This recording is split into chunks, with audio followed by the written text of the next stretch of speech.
आपकी भावनाएं आपके शारीरिक स्वास्थ्य को कैसे प्रभावित करती हैं? जो आप सोचते हैं वही आकर्षित करते हैं। या आपकी माँ जो हमेशा आपसे कहती हैं सकारात्मक सोचो। विचारों को वास्तविकता में बदलना ही इस मिलेनियल जनरेशन का जीवन मंत्र है। और यदि होलिस्टिक लाइफस्टाइल और मेडिसिन कोच ल्यूक कॉटिन्हो की माने तो इस बात से बिल्कुल इनकार नहीं किया जा सकता कि हमारी सोच और भावनाएं हमारे जीवन पर बहुत गहरा असर डालती हैं। न्यूटन ने जब मोशन का तीसरा नियम ईजाद किया होगा तब शायद उन्होंने इमोशन के बारे में बिल्कुल नहीं सोचा होगा, पर यह निश्चित रूप से इमोशन पर भी लागू होता है। ल्यूक कॉटिन्हो जो कैंसर के मरीजों के साथ काम करते हैं, कई शोध आधारित अध्ययनों के जरिए इन निष्कर्षों पर पहुंचे हैं कि हमारी हर सोच या प्रक्रिया आखिरकार ऊर्जा ही तो है। सकारात्मक भावनाएं हमारे शरीर की कोशिकाओं को उच्च आवृत्ति का कंपन देती हैं और नकारात्मक विचार इस कंपन को कम करते हैं, जिससे शारीरिक प्रक्रियाएं प्रभावित होती हैं।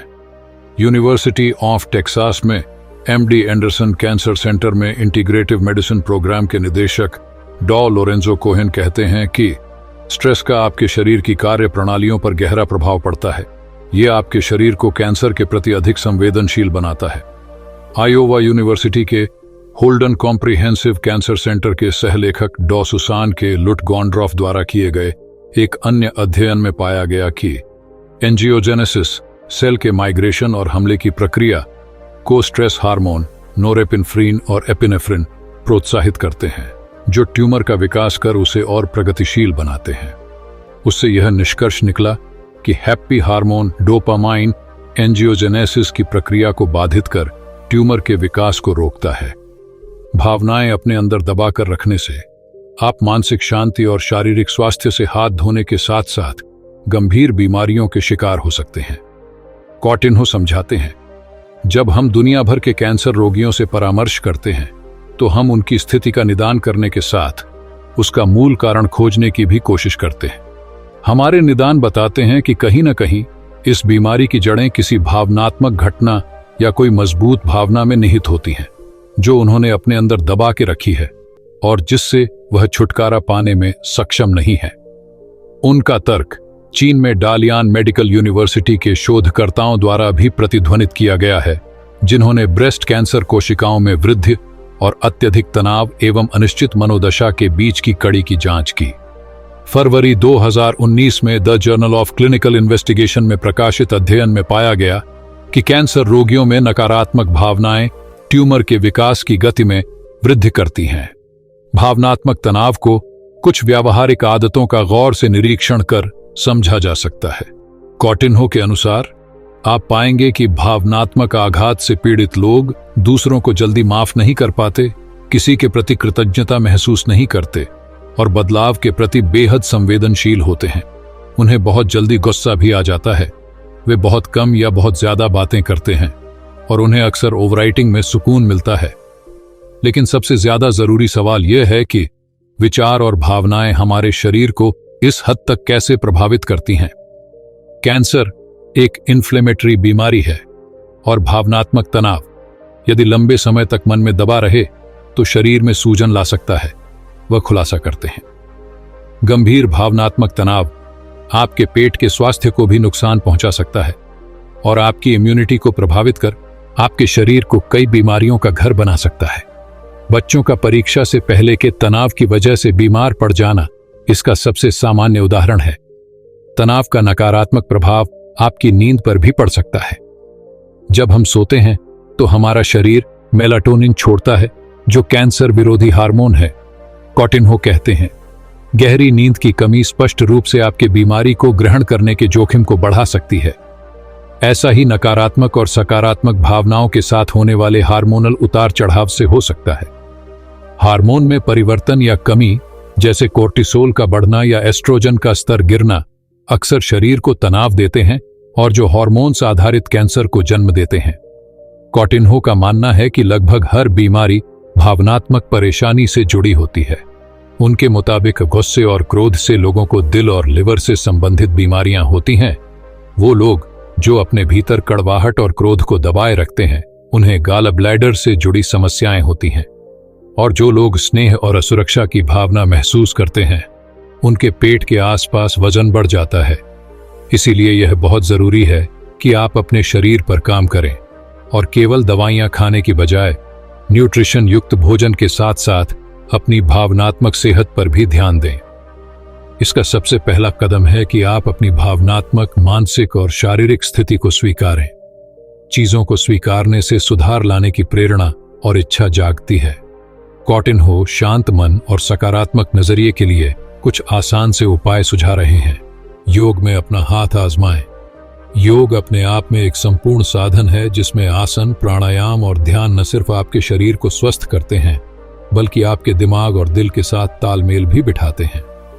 गहरी सांस लें। गहरी सांसें लेना भी बहुत प्रभावी और सौभाग्य से बिल्कुल मुफ्त प्रक्रिया है जो तनाव, कॉर्टिसोल के स्तर को तुरंत कम करती है। गहरी सांस लेने से कोशिकाओं में ज्यादा मात्रा में ऑक्सीजन पहुंचता है जिसकी तनाव की स्थिति में शरीर में कमी हो जाती है। यह ऑक्सीजन आपके शरीर को तनाव से निकालकर आराम की स्थिति में पहुंचा देता है। सकारात्मक प्रतिज्ञाएं लें। खुद को लगातार सकारात्मक कथनों के साथ सुझाव देते रहना चाहिए और उसे ऊंची आवाज में बोल के या अपने मन में दोहराते रहना चाहिए ताकि हमारा अवचेतन मन उसके साथ ढल सके। उदाहरण के लिए, रोजाना यह दोहराना कि मैं स्वस्थ और प्रसन्न हूं आपके मन को इस बात का भरोसा दिला देगा और आपका मन सकारात्मक आवृत्ति पैदा करेगा। अपनी भावनाएं मत दबाइए। अच्छी हो या बुरी, भावनाएं प्रदर्शित करना जरूरी है। उन्हें दबाकर रखने से गंभीर स्वास्थ्य संबंधी समस्याएं हो सकती हैं। हम अक्सर भौतिक चीजों की ओर आकर्षित हो जाते हैं जैसे ड्रग्स और अल्कोहल ताकि अपनी भावनाओं को सुन्न कर सकें। विस्की का वो ग्लास या सिगरेट का वो पैकेट आदत बनकर आपके सच्चे एहसासों को कुछ समय के लिए छुपा तो सकता है लेकिन आपकी समस्या की जड़ तक पहुंचकर वह उसे ठीक नहीं कर सकता। अपने जैसे लोगों को ढूंढें। ये बात अजीब लग सकती है पर सच है। ऐसे लोगों, जगहों और स्थितियों के साथ समय बिताना कम या बंद कर दें जो आपकी ऊर्जा को चुरा लेते हैं और आपको नकारात्मक महसूस कराते हैं। अपने दोस्तों, परिजनों, करीबियों और बच्चों की मदद लें जो आपकी भावनाओं को अभिव्यक्त करने में आपकी मदद करें। वे लोग जो सचमुच आपका ख्याल रखते हैं हमेशा आपकी मदद को तैयार मिलेंगे। कुछ स्थितियों में जब आघात बहुत गहरा होता है तो किसी काउंसलर या इमोशनल हीलर की प्रोफेशनल मदद भी लेनी पड़ सकती है। बीमार महसूस करना एक ऐसी भावना है जिसका उद्देश्य आपको जल्दी ठीक होने में मदद करना है। आप जानते हैं कि बीमार होने पर कैसा महसूस होता है। आप थका हुआ महसूस करते हैं, शायद थोड़ा उदास, सामान्य से कम भूख, अधिक आसानी से मतली और शायद दर्द और ठंड के प्रति अधिक संवेदनशील। यह तथ्य कि बीमारी मनोवैज्ञानिक और व्यवहार संबंधी विशेषताओं के एक अलग सेट के साथ आती है कोई नई खोज नहीं है। चिकित्सा शब्दावली में अस्वस्थता का लक्षण कुछ ऐसी भावनाओं को शामिल करता है जो बीमार होने के साथ आती हैं। पशु व्यवहार विशेषज्ञ और न्यूरोइम्यूनोलॉजिस्ट बीमारी के दौरान होने वाले व्यवहार परिवर्तनों का वर्णन करने के लिए बीमारी व्यवहार शब्द का उपयोग करते हैं। स्वास्थ्य सेवा प्रदाता अक्सर इन लक्षणों को संक्रामक रोग होने के कष्टप्रद दुष्प्रभावों से ज्यादा कुछ नहीं मानते, लेकिन जैसा कि पता चलता है ये परिवर्तन वास्तव में संक्रमण से लड़ने के आपके तरीके का हिस्सा हो सकते हैं। मैं एक मानव विज्ञानी हूं और इस बात में दिलचस्पी रखता हूं कि बीमारी और संक्रमण ने मानव विकास को किस तरह से आकार दिया है। मेरे सहकर्मी और मैं यह प्रस्ताव करते हैं कि बीमार होने के ये सभी पहलू एक भावना की विशेषताएं हैं जिसे हम आलस्य कहते हैं, और यह इस बात का एक महत्वपूर्ण हिस्सा है कि मनुष्य बीमारी से उबरने के लिए कैसे काम करता है। कीटाणुओं से लड़ते समय आपका शरीर प्राथमिकताएं तय करता है। मानव प्रतिरक्षा प्रणाली तंत्रों का एक जटिल समूह है जो संक्रमण पैदा करने वाले जीवों जैसे बैक्टीरिया, वायरस और परजीवी कृमि को दबाने और खत्म करने में आपकी मदद करता है। हालांकि प्रतिरक्षा प्रणाली को सक्रिय करने में आपके शरीर को बहुत अधिक ऊर्जा खर्च करनी पड़ती है।